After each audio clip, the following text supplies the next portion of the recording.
Alright, so what do we have here? Alright, Dr. Duck, we've got a category for butterflies in the stomach that needs immediate extraction. Dr. Froggo, would you help me flip the patient? Scalpel.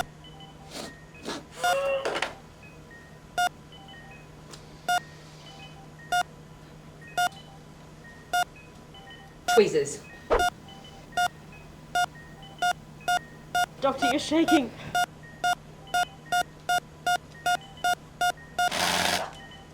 No!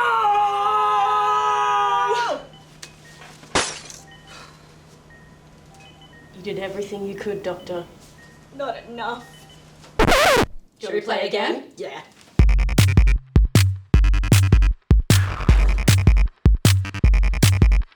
Hello there, Alyshia here from SciTech, and welcome to Toy Teardown, the video series where we take toys you know and love and we pull them apart and we try and use some science to explain how they work. We're here at SciTech on beautiful Wajak Noongar land, and today we're going to be pulling apart not just a toy, but a game. It's Operation. So if you've never played Operation before, the concept of it is pretty simple. This is Cavity Sam. Cavity Sam is not feeling very well because he's got all of these different things inside. And essentially, to make him feel better, you need to remove them. So we've got a wishbone, Adam's apple, a broken heart, poor Cavity Sam. I'm gonna try this bone over here. The point of it is that you've got to be really careful, because if you are not, it jolts you.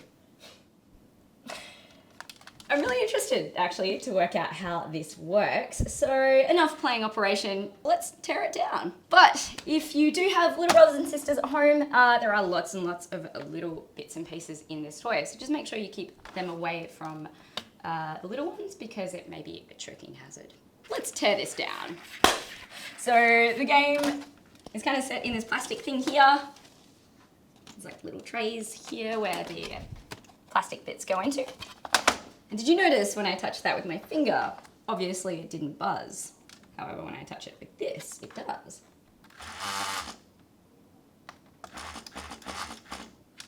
Let's first just get all of these out. I think that's the only way you can do it.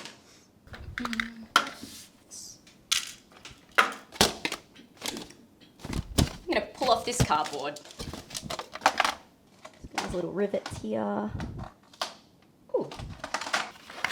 Aha.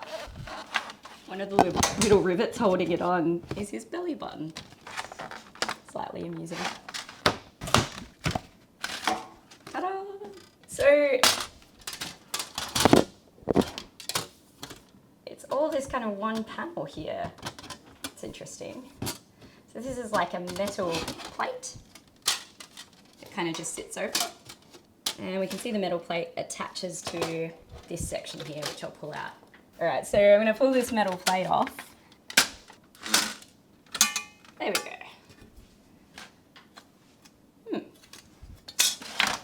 So there's like a little clip holding this very gently. Okay, so here's our tray. Metal plate, and this looks like the battery pack. So let's open this up and have a look. 2 AA batteries. And then on the other side of the battery pack, we've got some more screws here, which I'm gonna open up also. Cool. So, inside here we've got a motor, got some resistors, some capacitors, and our LED light here. So let's go in a little bit more detail. So we've got our tweezers here, which connect through this wire, and they go into a little chipboard there. Back out again to these two here, which are the batteries. So that's what gives the whole thing power. From the battery, we go out into the motor. We've also got a resistor there and some capacitors as well. From the motor then out into the light, and then that is connected to this metal plate here, which connects again to this part of the game. And just like all simple circuits, that's all operation is. It's just a circuit. So when we've got our loop here and I connect these together, the power runs through the circuit and the game works. So what's a circuit? Let's look at that a little closer. So every circuit starts off with a power source.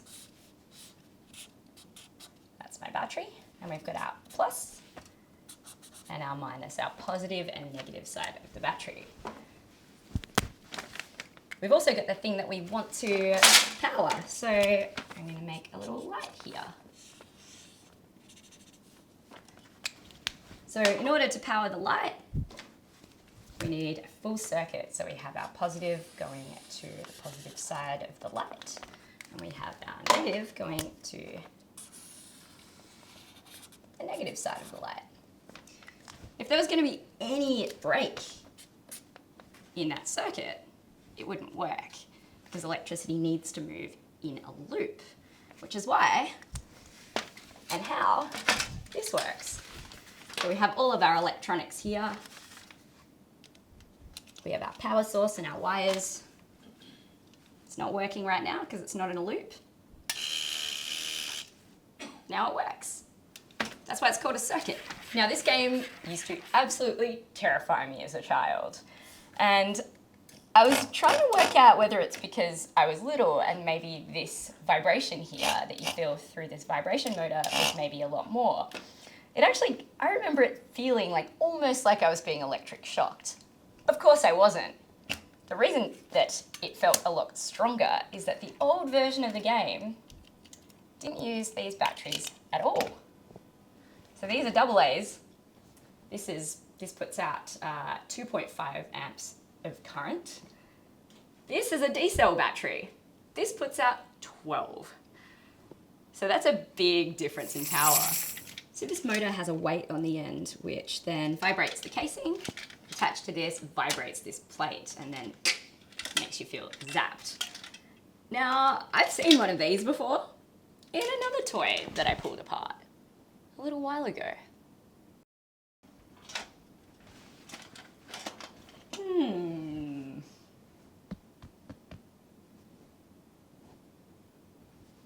I think I'm gonna Frankenstein these two toys together.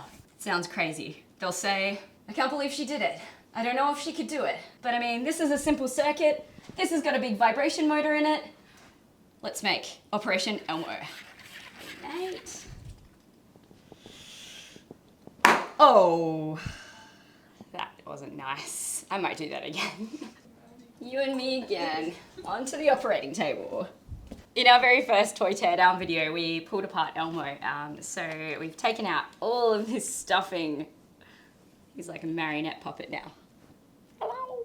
So we took out the inside of Elmo, and this is what it looks like.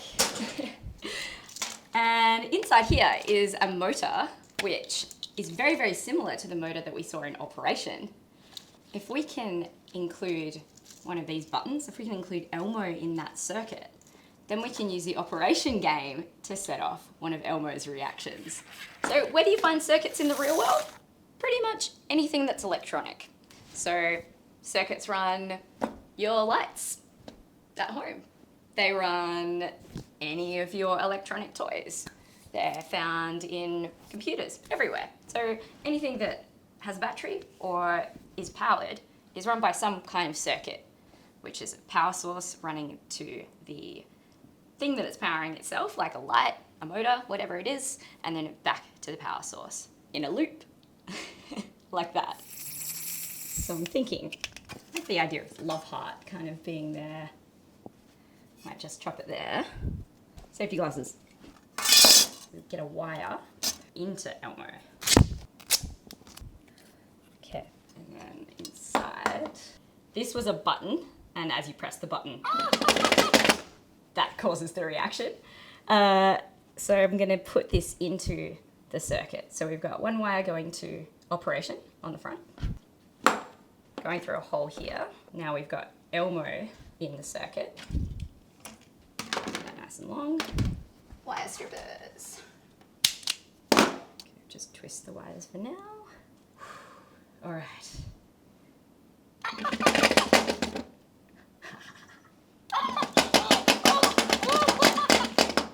There's a couple more things I probably want to do from here is that I want to attach this. I'm going to stuff Elmo again. I'm going to get some material, probably from the back, and I'm going to cover this in the material and attach it to Elmo. I also think that I've just realized that I'm going to probably need to cut this up because that way we can actually put the little body parts inside and then we will have Tickle Me operation.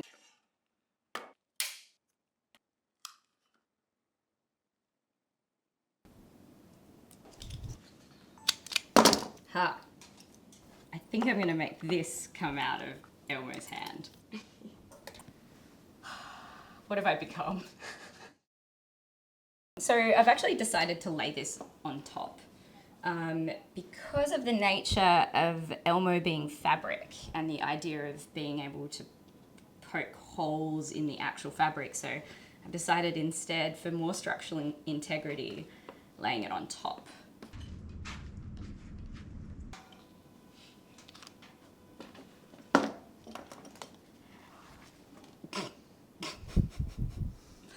I'm not sure if I'm proud or terrified of my creation. I think it's time to maybe put this back inside Elmo now. I've left a couple of buttons in. Elmo's toes are too ticklish for that. So I've clearly put one of his toes in his hand, but that's okay. Sew him back together maybe? I'll probably end up using Velcro for this. Or a zip.